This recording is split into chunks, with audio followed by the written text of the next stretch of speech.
Hello, friends of Studio Brule. This is Steve Brule, and it is coffee time. As you know, we go over some of the stuff that's going on in the news and our culture since we last spoke, which has been a while. And I'll apologize for that. I'm in the middle of moving apartments right now, so a little hard to keep the schedule going. But one announcement before we get straight to the main topic of the show: there will be a new Fiamengo file coming up very shortly, and it has to do with damseling. And I'm sure that Janice Fiamengo has a very unique and insightful perspective on what is damseling and why is it so irresistible. So without any further ado, but do stay tuned, and I hope you can be patient while we bring these new files and the coffee streams back online in a more regular basis. Without any further ado, I'm going to bring in our guest, the well-known, well-respected, long-lived, productive author on men's issues that everyone here knows very well, Warren Farrell. And Warren, thank you for coming to the show again, and welcome. I'm looking forward to doing our wonderful dialogues again, Steve. Yes, terrific. I'm always glad to get you on here. Your work, of course, needs no introduction. You've been at this I keep forgetting. Is it 40 years?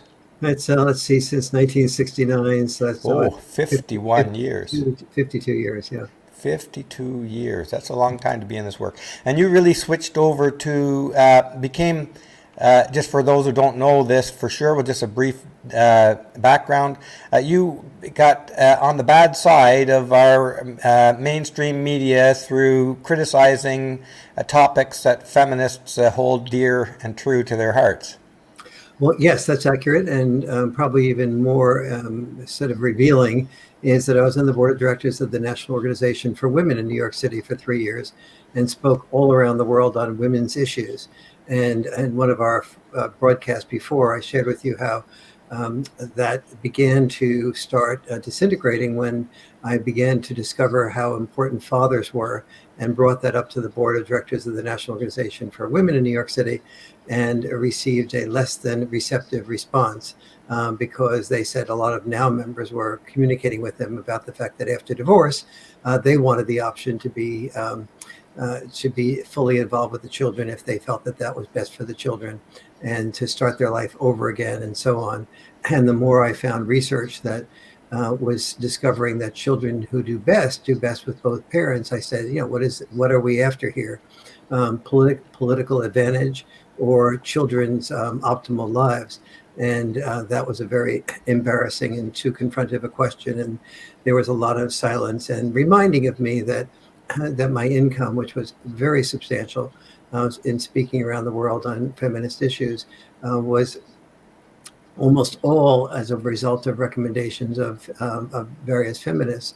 And that if I began to start saying that fathers were as important as mothers, and that children did best with what I call checks and balance parenting, that I began to find much more, that was much more true than I initially suspected when I did the research for the boy crisis.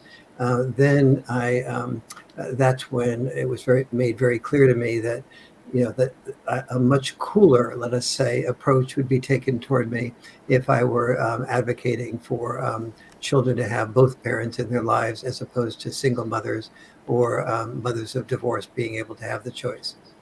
And we saw the explosive growth in single motherhood since that time. So you definitely got your answer to the question. You've got the same answer for 40 years since, I suspect, which is that the political power is really the real motive there. Well, that's what I'm taking out of it. That's accurate. I mean, I went from like 50 speaking engagements per year down to, in colleges and universities alone, down to between 0 and 1. In fact, one of the first speaking engagements I had done for quite a while on gender issues was at the University of Toronto, that you filmed, that I met that big protest that that is part of your archive of work. And then also I was, I had a lot of things happening. There were things that I was told that I was a finalist for the MacArthur grant, the MacArthur Genius Grant. And when it was discovered that I was beginning to sort of talk about boys and men's issues, I was dropped off of that finalist list right away.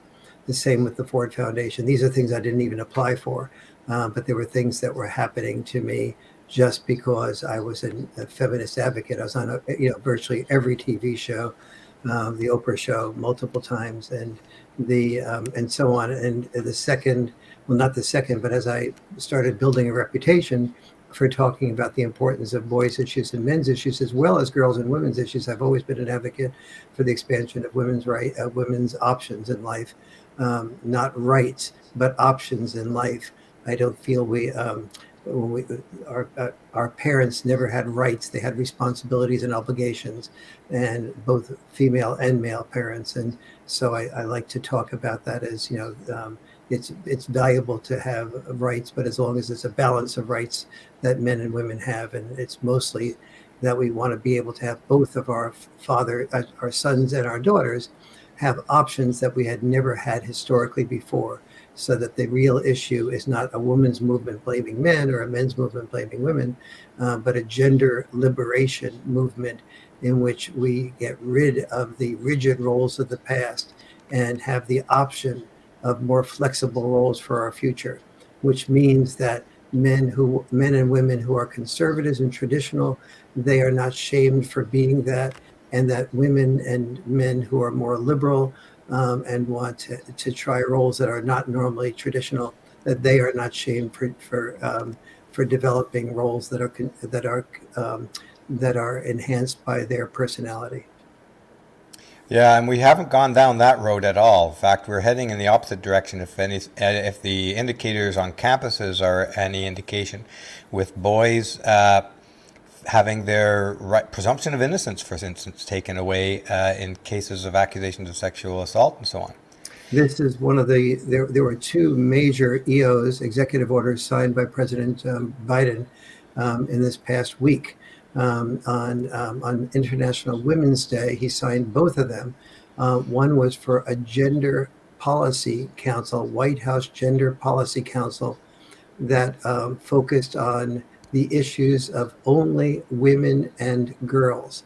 Now, if you asked if you're listening to this and you have children, and you asked your 5 or 6 year old, son or daughter, sweetie, are there boys? Oh yeah, sure, of course there's boys. Are there girls? Oh sure, there's girls. So are there boys and girls, or just boys, or just girls? Yeah, Daddy, there's boys and girls. Look at my sister. Look at me. So your 6-year-old child knows more about gender than the President of the United States. And that to have a gender policy council that focuses on just women and girls and leaves out boys, men, and fathers is not a gender policy council, unless you want a gender policy council that's sexist and racist. And the racist part should be apparent, because the single biggest group of people in the United States that have disadvantages are African American or Black males. And so if you are not understanding that if you walk on a street at night in a city and you see a homeless person who's Black, the chances are about 90% that it's a Black male, not a Black female. If you go to a prison population, that's almost all among the males in the prison that are Black. It's almost that's about a 9-to-1 level versus the females in prison that are Black. And if you call driving while Black, if you're worried about racial profiling, driving while Black should not be called driving while Black. It should be called driving while Black male. That's much more likely to happen. And in terms of hard data, 25 out of the 26 people shot by police and killed are Black males, not Black females. So the other side of Black male, the half that's neglected, the neglected side of Black male is male.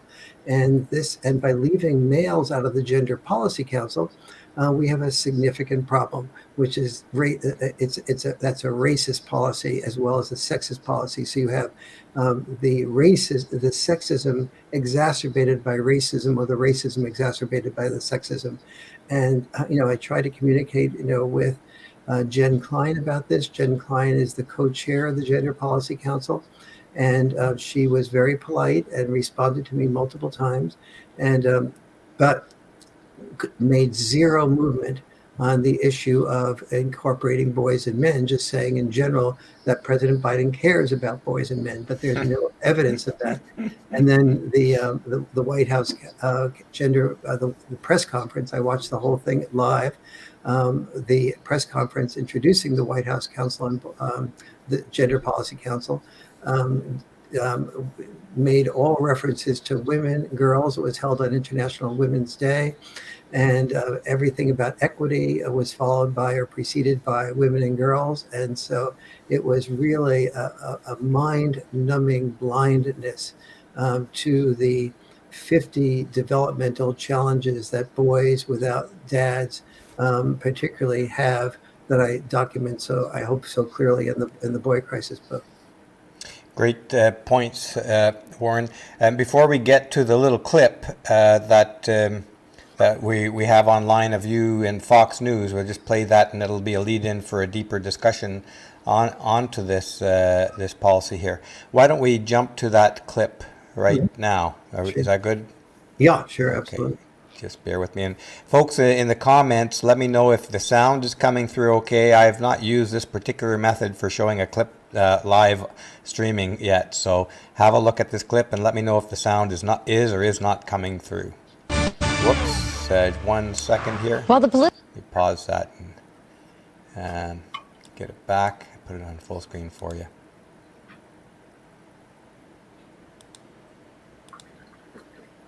Whoop. How come that's not playing now? Are you hearing anything, Warren? No, I'm only seeing a frozen picture and no words. Let's try again. I don't know what happened there. So let me take it out and put it back in. Sure. And see if it goes again this time. Well, it was playing and now it's not playing. I'm not hearing anything. Are you? No, but I am seeing the our Leaves male. out boys, leaves out fathers, here we go. leaves out men. I'm going and to he says back it's it up again and just let it run through here. While the politically correct gender police may be cheering President Biden as having the most inclusive administration in history, others are slamming the president's new gender policy, calling it sexist. How could that be? By benefiting only women and girls and overlooking the very real struggles faced by America's boys. Joining me now is Dr. Warren Farrell. He's the co-author of The Boys Crisis, Why Our Boys Are Struggling and What We Can Do About It. Thank you so much for joining me today. This is such an important topic. Tell me what you see is wrong with the current policy at the Biden administration. Well, it's really pretty amazing because President Biden says he's inclusive and he's in favor of healing and unity and being in very favor of diversity, and yet he's formed a gender policy council that completely leaves out boys, leaves out fathers, leaves out men, and he says it's also about racial injustice. And yet the black males are completely left out. He talks about LGBTQ being so important, and he's left out trans males and every part of LGBTQ if you are a male. So it's the most sexist and racist policy that can be established.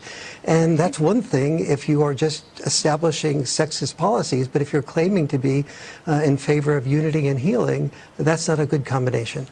Yeah, you know, I first started to see the disparities between how boys and girls are treated and favored. I have boys. I saw it at award ceremonies and graduations. I would see, why are like all the girls getting all the awards, and like 90% of all the awards go to girls and like 10% to boys.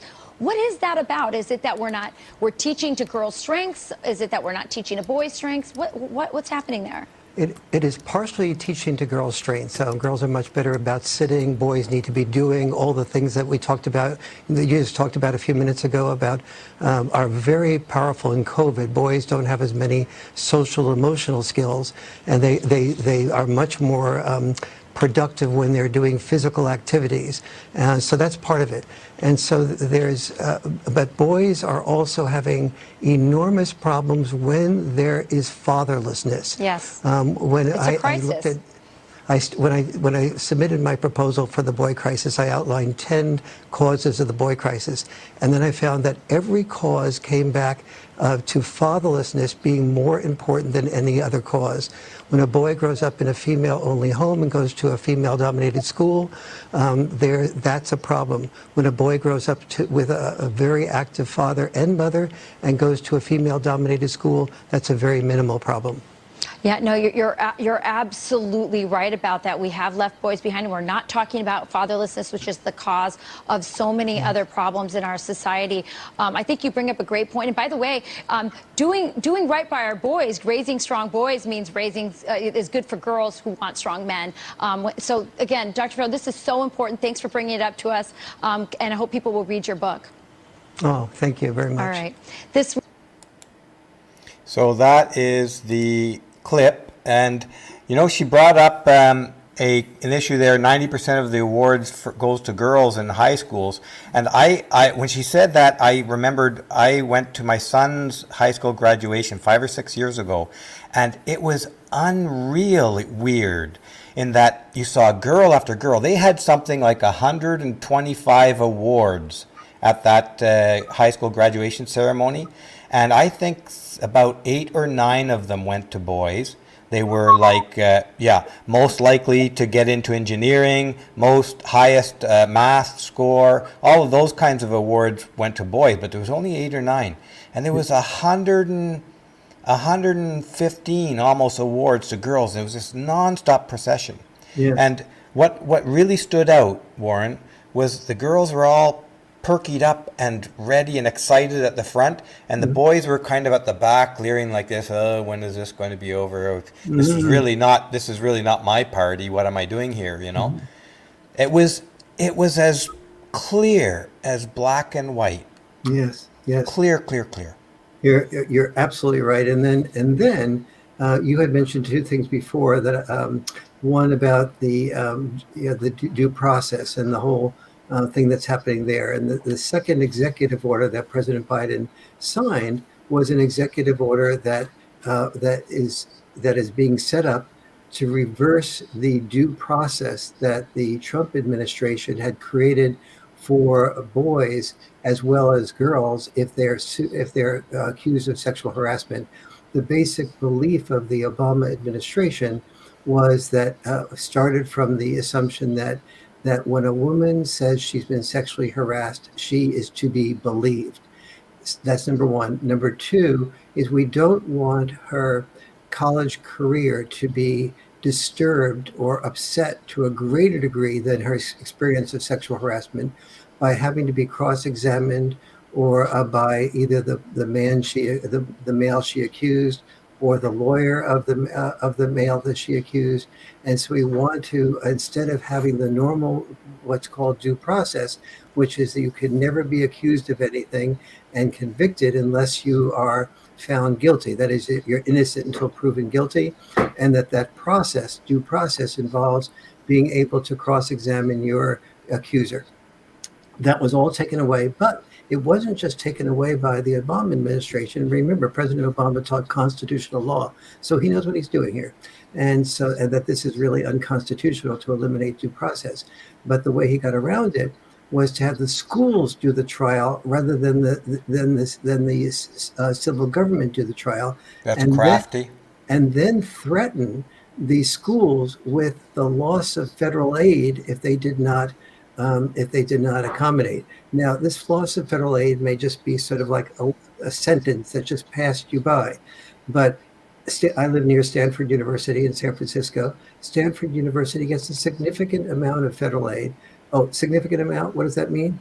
$800 million. That is what is at stake for some of the major universities like Harvard and Stanford that get that if they don't work from the assumption that the woman is innocent and eliminate due process, they are at risk if they find that the boy is in fact innocent, or it was a communication problem, or yes, they both got drunk, but they were both conscious. And why are we holding the girl innocent and the boy guilty when they both got drunk?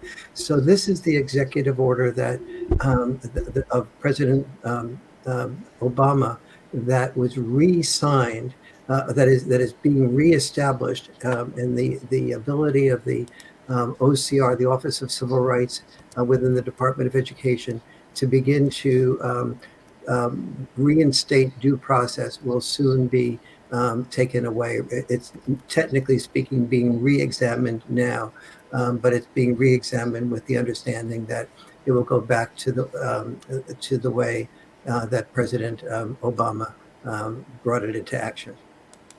Those are what you've said a lot of stuff in there, Warren, and I like there's a lot of stuff worth kind of simmering on for a minute. Like the and you put it so clearly. There's an enormous profit incentive. That profit incentive is to throw innocent young men's lives into the garbage. Yes. That's what they're doing. Because when those young men get accused of sexual assault, that follows them everywhere. Their career is destroyed, their dreams are destroyed, and it doesn't matter how talented they are. But then we saw a case in the UK not long ago of a promising medical student, a female, who stabbed her boyfriend, I don't remember if it was to death or not. And the judge's words, and I use the UK because I think the same thing could happen in the US, the judge's words were, it's too harsh to destroy this young girl's life and future over one mistake. A mistake of stabbing her boyfriend, and I think it was to death. Think about that. Incredible. It is really, it is incredible. The disparity, the difference is so absolutely incredible.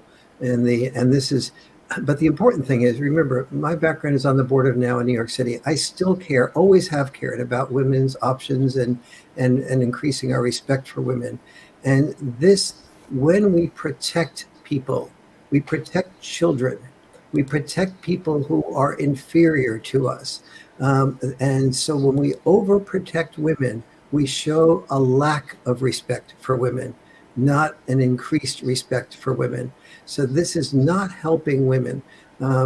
People who, CEOs that I've talked to, who used to love mentoring women and took pride in making sure that women in their company would get promoted very quickly, but do what was correct, do what earned their promotions, but give them better ways to do it. I haven't spoken, I've only spoken with about 9 CEOs recently in the last few years, but every single one, when this issue was brought up, said, Warren, I'm no longer mentoring women. I have a wife, I have children. If I keep the door open and people overhear one word that I say to the woman, it could be misinterpreted, and I can be accused of sexual harassment or favoring her or overly confronting her. If, on the other hand, I close the door, that's even more dangerous. If I take her out of the office so that there's no office involvement, and take her for dinner in the evening, I'm seen as taking her on maybe a date, and the gossip can be terrible.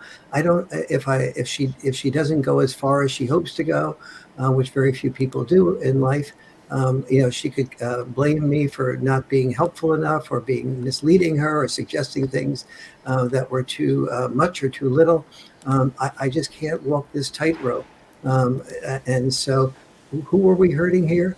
We are hurting women. And the work of other feminists like Cynthia Epstein has found that women, even who are promoted most quickly, are more likely to be mentored by men than by women, even when there's equal numbers of women in the workplace that are above those women who want to be potentially promoted and mentored. All good points, Warren. One thing that keeps coming up, and this came up in the comments a little bit there, and it comes up into my mind every time I hear these kinds of arguments. And it's not that it's not a valid argument, it is. But really, it should be enough that this is discriminatory and punishing and inhumane against men. Because the men are by far and away the biggest victims in these things. Yes. Right? They're by far, they are the number one victim. It hurts women a little bit.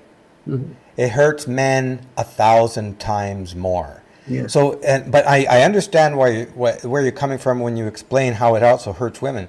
Yes. But that also implies that it's more important that it hurts women than that it hurts men. Mhm. And I think that makes me really uncomfortable. Yes. Well, just to clarify, I don't feel it's more important that it hurts women than men, No, but yeah, I, I didn't mean to say that, but it but kind of comes across that way, right, when people gotcha. make that argument. It's for And, sure that it hurts. and I also want to know, that we're all in the same family boat here. And when only one Yeah. sex wins, both sexes lose. And what is really happening is, as I said before, what needs to happen is a gender liberation movement. And this is exactly the opposite of what is happening. It is liberation and equity and inclusion and everything being defined only from the female perspective, not, and with nobody thinking about, let's take a look at our prison population. Who's in there more frequently? Let's take a look at the high school dropouts. Who is more likely to drop out of high school? Of course, it's males. What happens to these males that are more likely to drop out of high school? More than 20% are unemployed in their early 20s. What happens to an unemployed male in his early 20s? And what happens to the woman looking for a father? I don't know any women that I know that are looking for future fathers in their parents' basement, that have been on unemployment lines. This is just not the type of man that most women are looking for, and it's not the type of life that most men are looking for, to be unemployed, unmotivated, and living in their parents' basement. And so this is just it's such a lose-lose situation, and that's really what this is all about. No doubt at all. It is a lose-lose situation in that respect. Just to me, like when I've watched these Biden moves, and I think he's set some kind of enormous record in executive orders in any presidency. It really coming down to he's a dictator. He's and I think it was his opponents who said to govern by executive order is a dictator's move. Somebody in the Democrat Party said that when Trump wrote some The executive orders. Democrats were saying that about Trump all along, and This, Trump said it about Obama, and, yeah, and Trump outdid Obama, and Biden is outdoing Trump, and so boy, Biden is outdoing. I think Biden's probably written more executive orders in the first month than all the previous presidents in my lifetime well, in their entire presidency. it, This is not a small record here. it may feel that way. It isn't actually true, but it does. It It does certainly seem that way. it does seem that way. Another question, I think I was somewhat critical of you when we talked before the election for supporting the Democrat Party.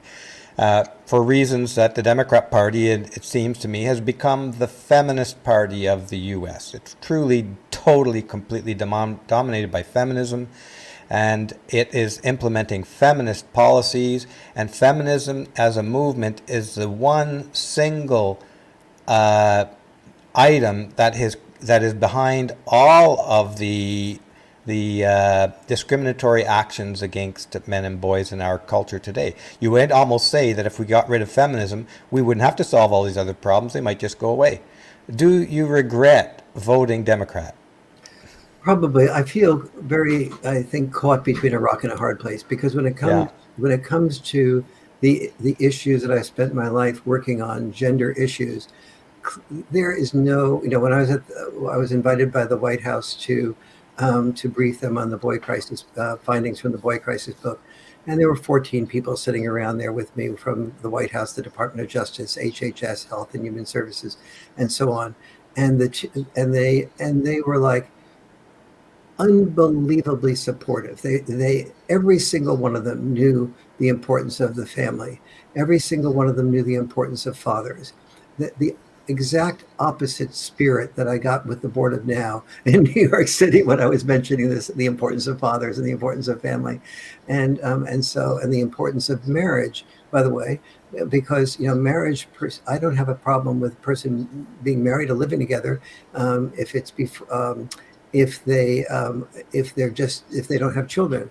But we now have very clear data that if there's children involved, that the father is much more likely to remain involved longer, and the children are likely to do much better if they are married. So I was explaining all this in the White House, and everybody just was shaking their head yes, and just what they were bringing me there for was not to convince them that the fathers and families were important, but rather that to give them the concrete data. Like, I outlined in the Boy Crisis book that 9 differences between dad-style parenting and mom-style parenting, and how family dinner nights can be set up so they don't become family dinner nightmares.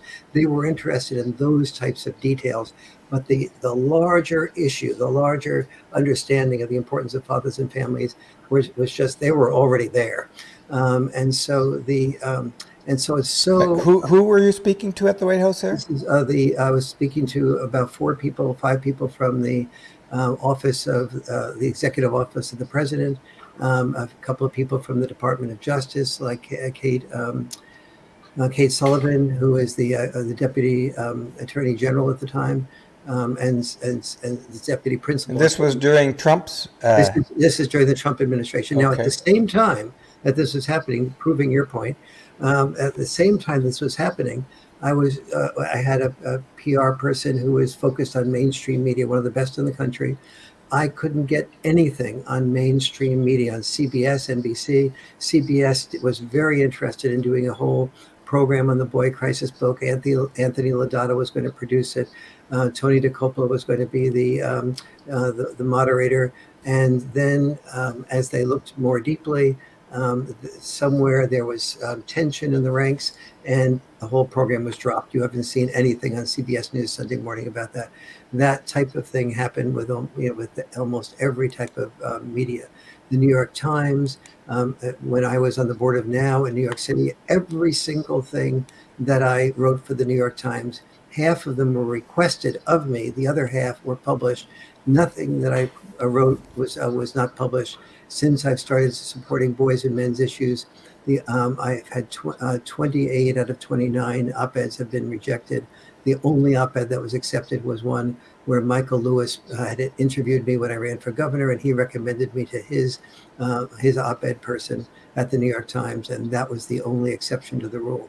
But since then and before then, no exceptions. So one would think that I'd be 100% opposed to Biden and 100% in favor of Trump.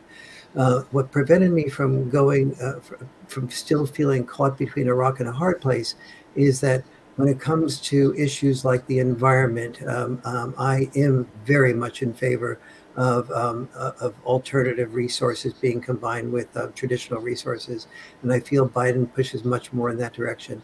I have studied a great deal what Australia has done with guns and what we have done with guns, and how Australia reduced mass shootings from about equal to the United States down to 0 by having extremely restrictive gun policies.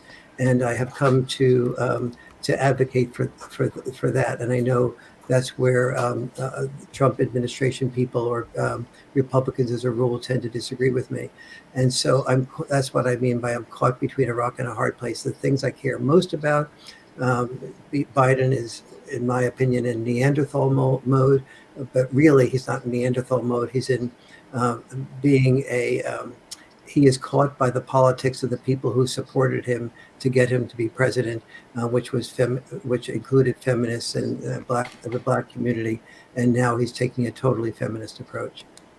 Yeah, I don't have that kind of an interpretation. Not form of, but that gentle of interpretation on Yes. Biden. I don't let him off the hook. He's the president. I tend to be gentle toward everyone. I was born as a diplomat, not as, but I ended up becoming, when I called Biden's Gender Policy Council sexist and racist.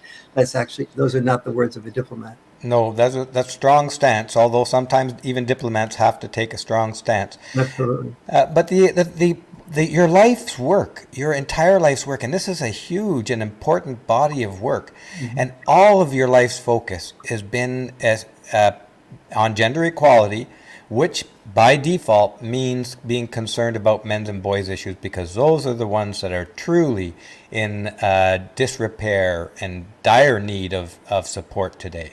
And yet, the Biden administration, they're just kicking you right in the, you know, Yeah. they're throwing you out. They're throwing you Absolutely. out. Oh, absolutely. I mean, I was never in the Biden administration Well, yeah, or yeah. in good graces with them. But, and yeah, there's also no individual, just to reaffirm what you're saying, there's no individual president. Biden took the lead on the Violence Against Women Act. The Violence Against Women Act is so amazingly flawed. So, for example, when I was talking to Kate Sullivan, who was before she was the deputy principal attorney general of the United States, she was in charge of all the domestic violence issues in HHS and Health and Human Services. And she had tried, and so I had said to her, it's so important when a couple gets into a fight and somebody hits the other one, remembering that women are slightly more likely to hit men in married relationships than men are to hit women. And this is at every single level of violence. And so we can't just, but there's only shelters for women with one or two exceptions. There's no shelters for men. And those shelters for women should not be oriented toward trying to encourage the woman to leave the man, because once somebody's violent, they'll always be violent, but rather they should be trying to foster communication skills between women and men who have had domestic violence situations. Because remember, the great majority of time, both sexes in domestic violence situation are involved, and more frequently than not, slightly more frequently than not, women are the first initiators of physical domestic violence. And so and she said, Warren, I 100% agree with you. I tried to get that happening. Here she was, the number one law enforcement official in the United States, in charge of what happened in domestic violence circles and in women's shelters. And she said, Warren, I could not I was not able to make any progress because the infrastructure of women's shelters is so tightly feminist, and they believe so fully that that what you should do with a man when there's been a domestic violence situation is never go back to him. And they train the women for that, as opposed for better communication skills for both the woman and the man. So, as she said, I was not able to make a dent in that, even though technically speaking, I had authority over that.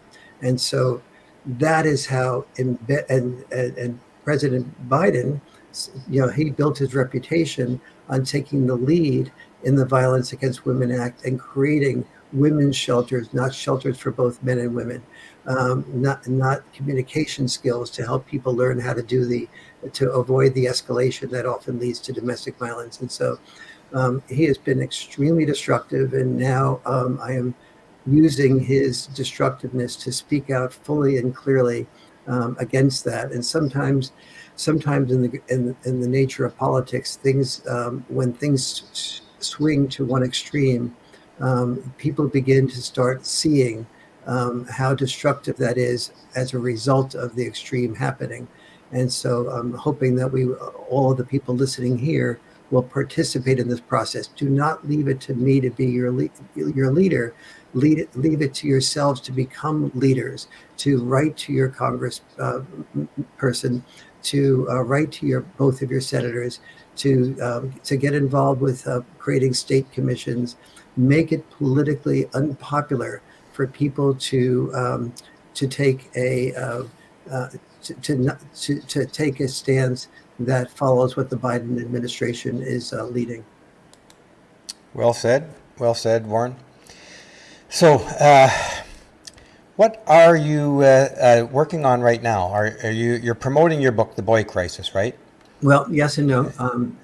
It's sort of secondary because I've spent some time organizing first I tried to get the Gender Policy Council widened by communicating with Jen Klein to become inclusive of boys and men. I didn't think it would work, and I was right and sad Yeah. that it didn't work. But at least I felt that I shouldn't be blaming them for something that I didn't make an effort to try to correct. And then once on Tuesday, it became clear that there was no chance of changing that. I'm going to be spending a little bit more effort protesting that. Then I'm going to be moving on to something that I think will be the most important work I've ever done, which is I spent the last 30 years teaching couples communication skills. I've been able to develop a method that is biologically unnatural, which is to be able to hear personal criticism without becoming defensive. I have been teaching people how to do this and doing follow-up phone calls after each course that I've taught at places like Esalen and Big Sur and other places around the country. And so now I've begun to find out what works and what doesn't work. And so during this last year, I've been able to have the time to put that on a Zoom course to edit it. And I'll now try to distribute it in two ways. I'll make it available by selling it, but I'll also be trying to create a 501c3 and other resources, maybe a foundation, to have people distribute it to all the poor communities in the United States. Through faith-based communities, through PTAs, through libraries, so that every couple in a poor community that can't afford a therapist can go to their library, or go to their school or PTA, and get a copy of this couples communication course that creates a whole method of organizing your life, so that you can always hear the concerns that your partner has, and you adjust your biologically natural propensity to become defensive when you're criticized by your partner, which is basically, in my opinion, the Achilles heel of all human beings. And it was biologically functional historically, but it is totally dysfunctional. It was functional for survival, but it's totally dysfunctional for love. What's your course called? What are you going to call it? It's How called, would people find it? It'll be called Role Mate to Soulmate. Role Mate to Soulmate. Soulmate. And the subtitle will be The Art and Discipline of Love. I'm just writing this down here, if you don't mind. Oh, no, sure. The Art and Discipline of Of Love. Yes. All right. So that will be a course that you will take through Zoom. What is that? An online course kind of program? Exactly. Teaching? It's an online course. It's about, you could do it in either of the long form where you listen to me work with two other couples, or you can just go right directly to my instructions, and that would take about 6 hours to do. And listening to the other two couples would take about 10 to 12 hours to do. That's really the better way to do it. But the important thing is you'll have that. It teaches you to restructure your life, so you have 166 hours of each week that is focused on a conflict-free zone that I teach people how to create and how to sustain, and then 2 hours a week where you spend talking to your partner about your one major concern that you have, that's the most important concern that hasn't been able to be resolved during the week. And then, but before your partner listens to you express your concern, which is usually experienced as a criticism, your partner alters their biologically natural state through a form of meditation that I introduced that allows them to see that when you provide a safe environment for your partner saying something that is negative about you, your partner feels much safer with you, feels able to open up, to blossom, they're given life. And in the process of doing that, they feel much more loved by you and therefore much more love for you. And so as they move into that meditation, they are able to provide this safe space for their partner saying things that they would normally become defensive about. And the result of that is the partner just feels so totally heard. And then, of course, there's a response to that the person being criticized might have. But before the person gives that response to the criticism, the person who's given the criticism alters his or her state of mind so that they're totally receptive to the response that their partner has. And so I've been doing this for 30 years, and there's thousands of fine details to it. I literally can say that I haven't heard any couple say to me who's done the homework by following through on this, that they haven't fallen more deeply in love. Although a few couples have decided that now they do understand each other better, and they do recognize that they have different goals and different paths. But instead of feeling like, okay, I have different goals and different paths, but I have to make you the enemy of my life, and especially if there are children involved, that's so destructive to children.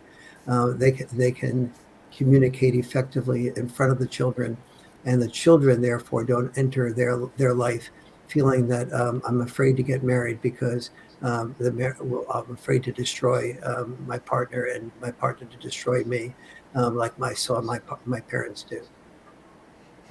Well, that's a lot to put in there. Meditation seems to find a central role then in this process of yours. It's a little bit meditation, and in the core thing, it's certainly an important central role, but it's also so during the week, let's say you're criticized, and so almost invariably the defensive response will be playing your argument. And so just one of the examples of what I have people do to assist is before they do anything, they have 7 options that I talk about. One of the options is to journal their thinking process after they've been criticized. And the journaling requires like 4 steps. Step 1 is what I call the self-righteous stage, where you write down on your computer all the reasons you're right and all the reasons your partner is wrong. And then stage 2 is you find one thing you could have done differently to minimize the possibility of the argument getting so bad. And number 3, you find a few things. And then number 4, you basically move into empathy mode as to what your partner's perspective is. And so there's lots of trainings like that, all of which are biologically unnatural, because falling in love is biologically natural, but sustaining love is biologically unnatural, because sustaining love requires resisting so many things that almost all couples do. Like, when you're thinking about getting engaged, you're like totally enamored. It's like a drug. And the woman looks at the De Beers ads, and she says, "Oh, I've got to communicate to my future husband about the 4 C's." And the 4 C's are that he should get a diamond that has a maximum number of carats, a lot of clarity, a lot of and the 2 other C's. And I'm forgetting in the process here. And but as the 4 C's get into real life, you start finding those 4 C's become 4 new C's. One is the propensity to criticize. The other is the propensity to complain. The other is the propensity to control, and the other is the propensity to be complacent. Both sexes are tend to fall, are quite guilty of becoming complacent. But women tend to acknowledge that they are more likely to criticize and complain. They don't acknowledge that they're more likely to control, until I explain to people that when you feel criticized by somebody, don't you feel controlled by them? When you feel your partner is complaining about the movie you chose, or the restaurant you chose, or the vacation you chose, do you feel like you'll be controlled by that? And most women say, yes, that is true. I would feel controlled. And then they can see that oftentimes their complaining and the criticizing is more likely to create a feeling of being controlled by their partner. And so we work through those types of transitions from the honeymoon to life's reality, and work on undoing those in a way that allows almost every relationship to deepen in its love. Well, I wish you the best of luck with that, Warren. And I'll share one more thing about what I'm doing. Sure. The other project I'm working on is updating and revising the myth of male power. I'll be calling it not the myth of male power, but the paradox of male power. So I'll be acknowledging the experience that women have of powerful men, but I'll also be introducing to women and to men the enormous amount of power that men experience women as having, and the powerlessness that in so many respects that I discuss in the myth of male power. So I want to update that so it has 2000 22 statistics and data and perspectives, especially after cancel culture and everything we've experienced in the last 50 years has actually made everything I wrote about in The Myth of Male Power not only not updated, it's only outdated by how much worse it's gotten. Right. Yeah. How much of a change to the book is it? Would it be a book to reread for someone who's already read the original?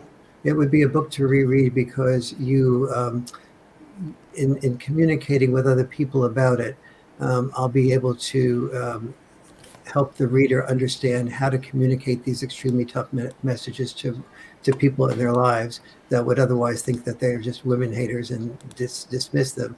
And then B, I'll be giving so many more examples of what's happening during cancel culture, the loss of due process that I talked about before, and all these types of gender policy council discriminations that will allow any dinner discussion to be much more updated and not be criticized as being, well, that was true in the past. But I'll be talking about why it's still true in the future, or it's much worse than it used to be. Yeah, it certainly does seem worse than it used to be.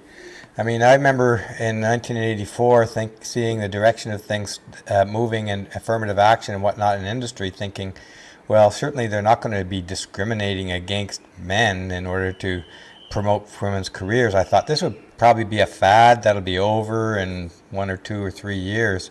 But oh my God, was I wrong on that prediction? Absolutely. I remember when I approached I was teaching at Rutgers University when the women's movement surfaced in 1969, 70. And I was talking about it to my class at Rutgers, and the class was sort of saying, boy, Warren, you have such a fire in your belly when you talk about the women's movement. And they said, you should change your doctoral dissertation topic to something on the women's movement. Well, I approached my committee, my dissertation committee, and they said, oh, the women's movement is just a fad. You have a lot of leadership potential. You should not waste your dissertation on a fad. And I said, no, I disagree with you. The women's movement is not a fad. It's going to be, it's part of our evolution from having been in successful nations. There'll be more freedom for women to be more fully human and men to be more fully human. However, the female option of being more fully human will be more quickly attached to and will last a long time. And the reason it will be more quickly attached to is because men are biologically programmed to protect women. Women are not biologically programmed to protect men. Quite the opposite, even. Yeah. Women are biologically programmed to complain, because when they complained, they found out two very important things. When they complained, they found out who would hear their complaint, and the person who would hear their complaint, they also discovered whether he could do something about it. So if she had a math problem in 4th grade, she found out that the person who heard, let's say at 7th grade, the person who heard her complaint was more likely to be a boy that was interested in her. And then if he said, oh, I can solve your math problem, by complaining, she discovered which of the boys were capable of solving her math problem, being protected by her. And so she discovered her protectors by complaining, and who were not both interested in protecting her and capable of protecting her. That's a very interesting point. I've never heard that particular point put out that way. That it's a kind of a weeding out process. This complaining. Yeah. So yeah, it becomes self-generating and what do you call? I'm losing the word here. But can you comment on this? It becomes epigenetic. Right. You pass those traits of being a victim or being a protector, a provider, protector. You pass that energy, those traits, the synapses that begin to be developed in your genes. Those get passed on to your children. Yeah. That's true. Epigenetic effects, if you guys have never looked into it, they're quite powerful, and that I think it's a pretty hot area of research right now. The epigenetics effects are, in fact, typically a small change on a gene that does not alter the fundamental nature of a protein, but it does transmit a feature to the next generation. They're reversible changes to genes and generally temporary, but they can live from generation to generation. And go ahead. I'm sorry. You go, Steve. Oh, I wanted to you touched a lot on the nature of complaining by women. You described that very well. I liked your explanation that women's complaints are designed to find out who is willing and able to protect and provide for them. I can understand that strategy. Now, how does this differ from what some in the community are talking about women's compulsion to test men? Is it the same thing you're talking about? Is that their form of testing, or is it just one part of their testing? Oh, yes, there are multiple parts of the testing, but complaining is an avenue to test and again discover who's interested in even being tested, and then of course men. One of the best ways I think to understand what the epigenetics of men and masculinity is to know that every animal, including insects, about 85, and there are a couple of exceptions to this, but this is by far and away the general pattern. About 85% of reproduction happens between the female and the male that is the best protector, the alpha male. And so among buck elks, for example, the female will fall in love or fall in sexual interest with the male buck elk who has just one of them. And that's the one that has the biggest rack. But to create that big rack uses up about 30% of the calcium, the nutrients, and the minerals of the body of the buck elk to create the biggest rack. And so if that buck elk does not get rid of that rack immediately after reproduction is attempted, that buck elk is likely to die before if the winter sets in, before he can replenish those nutrients and minerals. And so what you have there is the perception is that the male who is alpha appears to be the strongest male, but in fact the male who is alpha is actually the weakest male. And this is one of the fundamental things I talk about in the Myth of Male Power book, as you know, and in the Boy Crisis, is that men's weakness is often our facade of strength. And that's a really good example of how our, we put this big facade on, but what it takes to be so strong all the time is oftentimes something that leads us to dying sooner, to being more vulnerable to disease, to keeping our stress inside of ourselves, and therefore eventually we blow up like a volcano, and then we're sorry for what we did, and then we're compensating for that for the next 10 years. Exaggerating, but well, no, not that much of an exaggeration. Not too much of an exaggeration, right? And so the point is, of course, that our weakness is often our facade of strength. Now, there's an element of this complaining theory, and all of these things have trade-offs associated with them. They can work in some situations, and they can fail in other situations. So, and so there's so many different ways in which this stuff materializes or presents itself that, and there has to be, because the environment through which we have to survive changes, and so the strategy changes. I'm going to give an example here that you can comment on. You talked about complaining as a kind of test, or initiating the testing process a woman would do for selecting mates. But I have seen this in my life, and I think somebody mentioned it in the comments, something along these lines, that complaining can drive really good men away, and does. If a man is wise, he will be driven away. So if the wisdom, so what does the woman gain then if she drives the good men away? Well, she usually, the norm is that she doesn't drive good men away unless the complaining moves to too great a degree.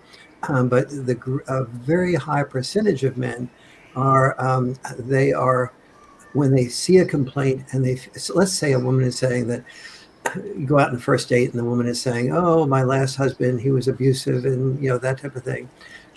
Most Get men, out of there. well, yeah, a wise man has a little red flag go up.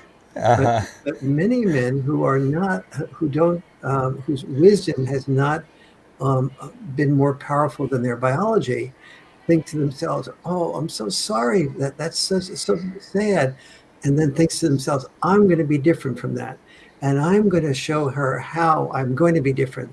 So I'm going to protect her and nurture her. Whenever she complains, I'll hear her out, and I'll do more. I'll be responsive to that, and then I'll win her love." And so that's the biologically natural response. Um, Does it work? but as you Does he said, win her love? and he wins. He does win her love because she is hooked into finding that type of man who will respond to that. But it reinforces her victim cycle. It reinforces his propensity to find women who make a career out of complaining, because that is the way they've gotten love, and the way we've gotten love is to be responsive and protective as a result of that complaining.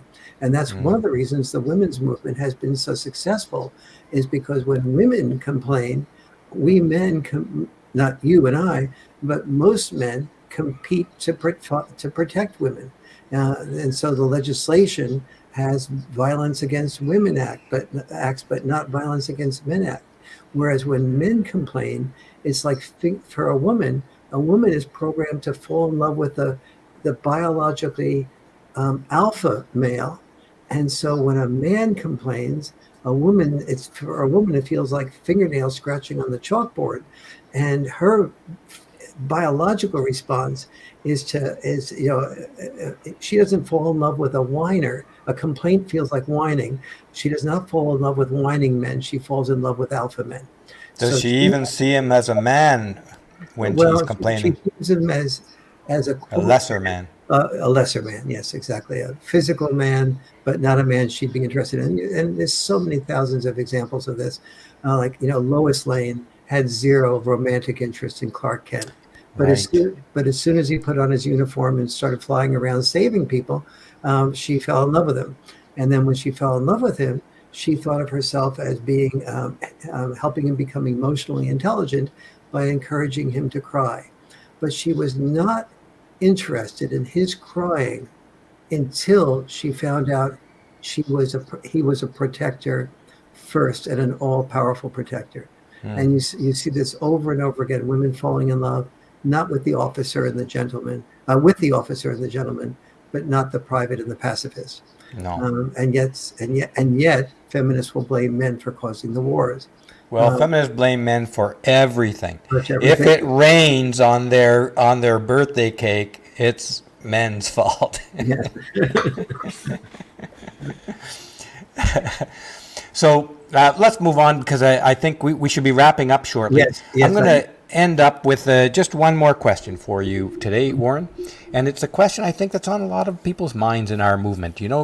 People I talk to everywhere, just about everybody who has any indication of the men's movement, any exposure, has heard of the myth of male power. Somewhat fewer have heard of the Boy Crisis book. That's a newer book. But your myth of male power is an iconic cultural work. And I think everybody in the men's culture speaks very highly on how important that the men's movement, that book is, and your body of work is. And many express a little disillusionment in your appear to still kind of be in support of feminism as a whole. Has this last election, up to this point, given the fact that the Democrat Party is the feminist party of the U.S., are you at all disillusioned with feminism at this point in your life? Three answers to that question. Yes, yes, yes. Okay. I am very. I mean, it's been a slow process of increased disillusionment, but feminism has gone from "I am woman, I am strong" to "I am woman, I've been wronged," and it's honed victimhood as a fine art. It's become a very major source of toxicity. It has really become toxic feminism. Women are not toxic, but feminism has become toxic. Well, that is good to hear, because that's the sentiment in pretty much the whole men's movement at this point. And it's right. It's so accurate. Are you going to, do you plan, or will you be willing to do more work in sort of writing up those thoughts down and why you think that way in the future? Well, that's what the revision of the myth of male power will be about. So Okay. I'll put that into, here is why something that I thought was one way. I mean, that there's a myth of male power, so to speak. But here is how, in the last 28 years, I think it has been, since 1993, here is why it has not gotten worse. Here is why it has gotten much worse. Excellent. Well, I'm interested to see your new thoughts in the new book, so I'll be picking it up. When do you expect the book to be published? Well, I have to move out of my protesting the Gender Policy Council and move into doing that, and then simultaneously doing the couples communication work. So those are my two major projects. So it won't be at least until next year. I tend to think everything through, write and rewrite stuff until I get it as succinct as I can, and so I don't waste anybody's time. I have a little bit of a complex about not wanting to waste my readers' time. So I just sort of work on something until I can get it as precise as possible. Well, no doubt it will be precise if it's anything like your previous work. All very valuable. I think this will be timeless work that will stand to inform new generations of men working in this area for quite a long time to come. Thank you. So once again, Warren, thank you so much for joining me here on Studio Brûlé with Coffee with Steve. And I would like to remind everyone, as I do at the end of every show, do something you love today. Do something you love every day. If you don't have something you love to do, find something you love to do and do it every day. It's really important. That one thing got me through some of the worst times of my life, and I swear by it now. Any parting words, Warren? No, thank you for that wisdom. And it's really, I'll say one thing on the, I've been getting as much positive feedback about the audible version of The Boy Crisis as I have the written version. So if you're not attached to footnotes and stuff like that, there's some, that's probably easier to access in the printed version. But if it's convenient for you to take a ride in a car or work in the gym and just listen, the audible version, I've read my portion of it, which is about 80% of the book, myself, and John Gray, the fellow who wrote Men Are from Mars, Women Are from Venus, reads his portion of it in person as well. And I'm getting a lot of people saying, I listened to your whole book, whereas I get more people saying, I read about, I'm about 2/3 of the way through the Boy Crisis book, but sometimes reading can be a little bit, it's harder to find the time to read, whereas you can double program when you're in a car and listening to driving a car or riding the bus or exactly. any number of places, for sure. Where is it that you get the Audible version from? They're both, Amazon is the least expensive place to get both of them, and Amazon unfortunately is having a sale now on both the Audible and the paperback version, not the hardcover version. Okay, excellent. Well, thank you again, Warren, and thank you everyone in the audience for joining us today for this session of Coffee with Steve, which was Biden's anti-male gender policy. Thanks again, Warren. It's been a real pleasure, Steve. Thank you for the work you're doing. Always a pleasure. Bye-bye.